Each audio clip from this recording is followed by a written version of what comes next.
Ce midi de la France, cher au peintre Marc Chagall, c'est dans le pays vensois qu'il se trouve. À une vingtaine de kilomètres de la Côte d'Azur, entre mer et montagne. Parmi les vallées s'étage des collines la végétation méditerranéenne, dominée par des pics rocailleux d'une blancheur virginale. Sur ces contreforts, comme ancrés dans la terre, surgissent deux villages fortifiés. Vence, qui culmine à plus de 320 mètres d'altitude. Et à seulement 4 km, son alter ego, Saint-Paul.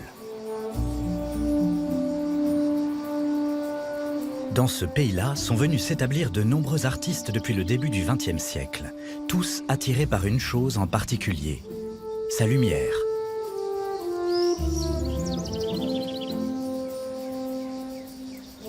C'est elle qui subjugue aussi Chagall lorsqu'il s'installe à Vence en 1949.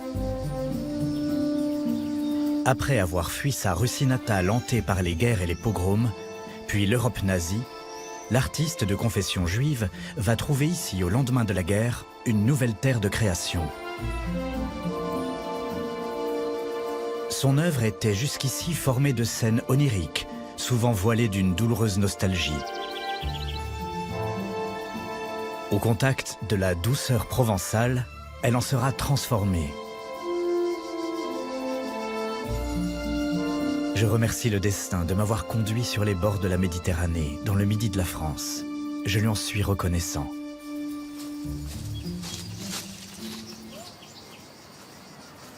Ceux qui découvrent Vence et qui voient Vence pour la première fois peuvent avoir l'impression de découvrir un petit bout de paradis, parce qu'on est un balcon sur la mer en fait. On a des grandes collines derrière qu'on appelle des baous. On est entouré de collines et qui bloquent les gros nuages, donc ça donne une fraîcheur très rapidement. Il y pleut un petit peu plus qu'ailleurs, on appelle ça des rices chez nous, des petites pluies pas longues de 10 minutes. Ça donne une fraîcheur incomparable. Ce climat généreux est ce qui confère au pays vensois sa végétation, mais surtout sa lumière, si particulière. Et grâce à la lumière changeante de Vence, on a, on ne peut pas dire qu'on a un verre du chêne ou un verre du cyprès ou de l'olivier. On en a 15 ou 20. C'est-à-dire qu'il suffit d'un coup de vent pour changer l'orientation des feuilles et ça devient doré, brillant, argenté. Il suffit d'avoir un nuage et ce qui paraissait un vert chatoyant et vraiment éclatant devient sombre et presque menaçant. On a 50 verts dans notre nature.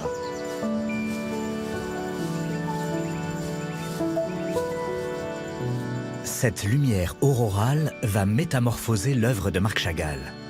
À son contact, ses couleurs vont se révéler plus intenses, plus exaltées, comme l'atteste ce couple dans un paysage bleu.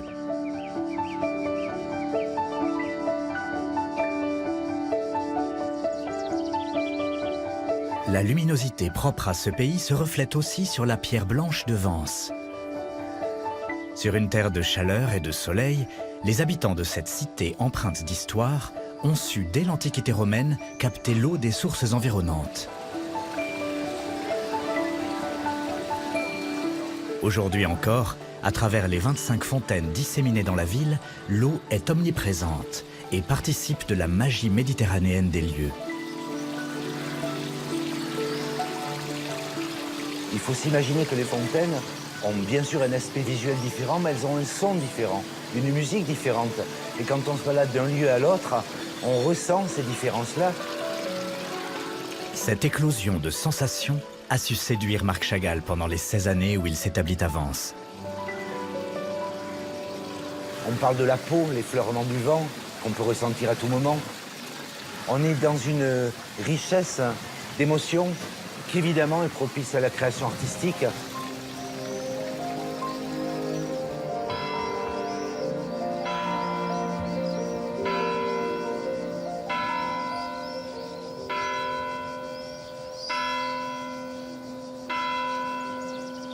Pour le peintre, l'arrivée à Vence est synonyme d'un nouveau départ, à l'âge de 62 ans. Après avoir perdu sa première femme, Bella, sa muse, Il a trouvé ici un havre où jeter l'ancre au bout d'une vie d'errance. Un havre empreint d'une culture catholique qui touche profondément ce peintre de la spiritualité. En hommage à cette terre hospitalière, il va réaliser une œuvre majeure en 1979 dans la cathédrale Notre-Dame de la Nativité au cœur de la vieille ville.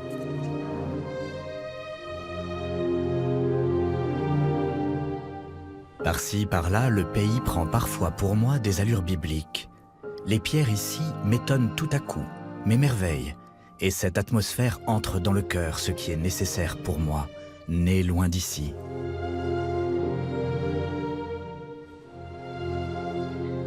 Chagall, grâce aux différentes textures de pierre et notamment au marbre, qui a ses qualités de brillance, va chercher à capturer la lumière dans son œuvre, à rendre cette brillance qu'il trouve dans la nature de cette région.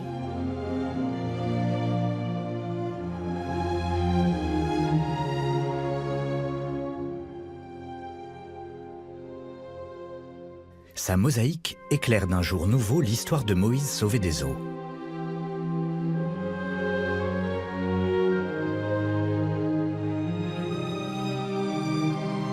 Ici, Moïse sauvé des eaux, c'est l'idée de l'accueil de la fille de Pharaon, d'un nouveau-né dans sa famille. Et lorsque on baptise un nouveau-né, c'est l'Église qui accueille en son sein un nouvel être.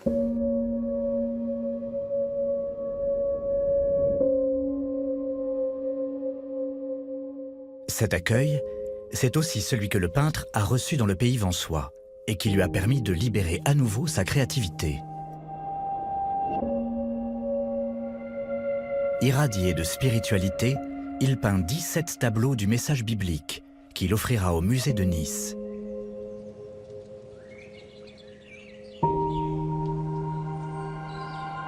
Des œuvres imprégnées elles aussi de son rapport particulier à la nature environnante. Et c'est notamment ce rapport sacré de grand respect à la nature qui va le pousser à voir dans les paysages du sud de la France un nouveau paradis terrestre. Mais Marc Chagall n'est pas le seul à trouver des attraits à ce nouvel Éden.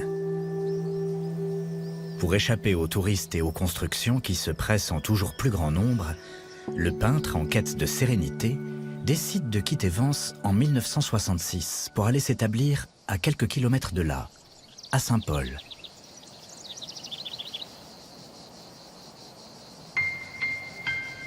Perché sur son oppidum rocheux, le bourg était pendant près de 5 siècles, à la fin du Moyen-Âge, une place forte, destinée à garder la frontière de la Provence. Lorsqu'on arrive à Saint-Paul, on est donc entouré des remparts qui encerclent entièrement le village. Dans l'épaisseur des murs, on se sent protégé.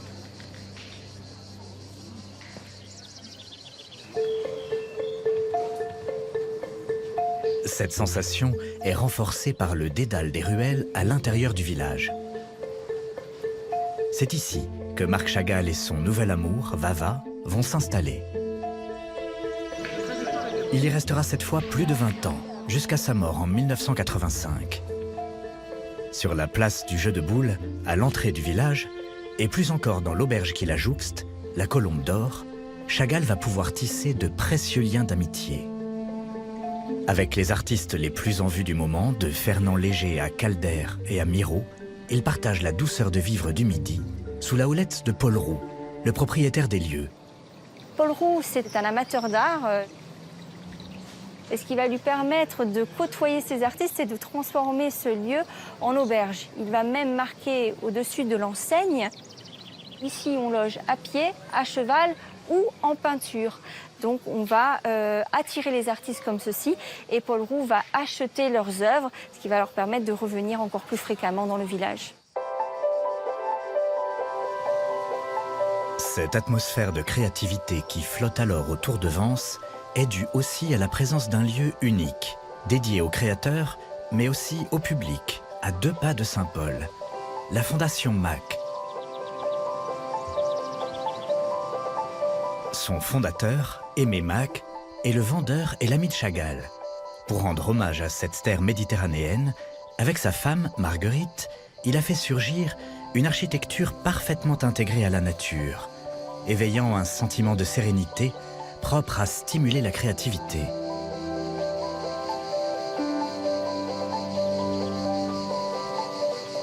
Cette colline inspirée, c'est un lieu pour les créateurs avec tous ces éléments, le cosmos qui l'entoure et puis évidemment tous les mystères liés à la forêt, au bois. Il y a du sacré ici. Du sacré lié à l'imbrication permanente des œuvres d'art et de la nature. Dans son jardin de sculpture, Miro provoque les cieux avec sa fourche. Plus loin, avec ses bras articulés, la fontaine poétique de Paul Bury joue avec l'eau. Chagall, lui, rend hommage à son couple d'amis en leur dédiant une mosaïque, Les Amoureux, une œuvre révélatrice de l'épanouissement du peintre à Saint-Paul. Ces couleurs vont devenir de plus en plus, on va dire, vibrantes et peut-être n'aurait-il pas pu le faire ailleurs. Peut-être que c'est parce que le matin, quand il se levait, il y avait parfois cette lumière absolument éclatante, ou bien parfois ce vent qui crée les sons était très important pour lui, qui crée des musiques sonores étonnantes à travers les forêts. Et ça donne tout cela une œuvre qui n'oublie pas le passé, mais qui s'apaise, et on peut dire peut-être que on pourrait peut-être dire que la Méditerranée, Vence, Saint-Paul-de-Vence, a amené ce sentiment qui est celui de la joie.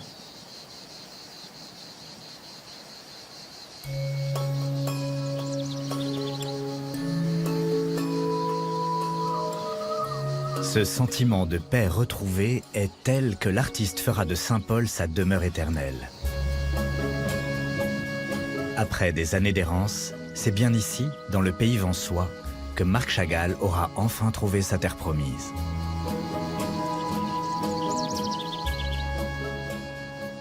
Vence n'est pas uniquement la ville des artistes.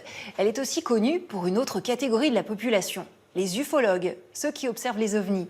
Depuis plusieurs années, au col de Vence, on peut voir, pour ceux qui y croient, des soucoupes volantes. C'est l'encadré de Thomas Chauvineau.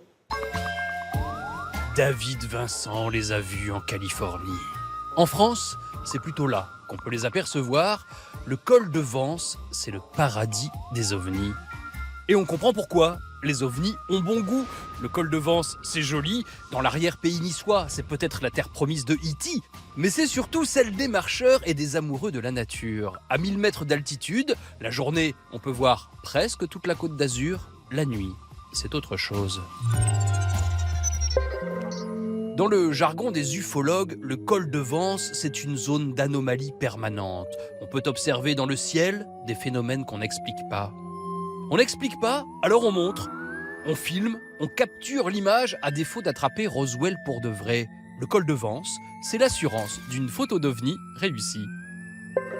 Des enquêteurs tentent régulièrement leur chance avec des détecteurs infrarouges, magnétiques, électriques, des amplificateurs de son. On trouve tout dans l'ufologie. Des doudingues qui imaginent que dans l'OVNI se cache un dangereux kidnappeur extraterrestre, d'autres qui croient à l'existence de mondes parallèles, mais aussi des saint Thomas dans l'âme qui ne croient qu'à ce qu'ils voient, c'est-à-dire des points lumineux dans le ciel. Ouais, il faut quand même bien regarder. On pourrait prendre le parti d'en rire, mais ce serait trop facile. OVNI, ça signifie simplement objet volant non identifié, et il y en a. Suffisamment pour qu'en 1977, le très sérieux CNES crée un groupe chargé de suivre ces phénomènes aérospatiaux. Le CNES, c'est le Centre national d'études spatiales, des gens très sérieux, qui entre autres sont derrière la fusée Ariane.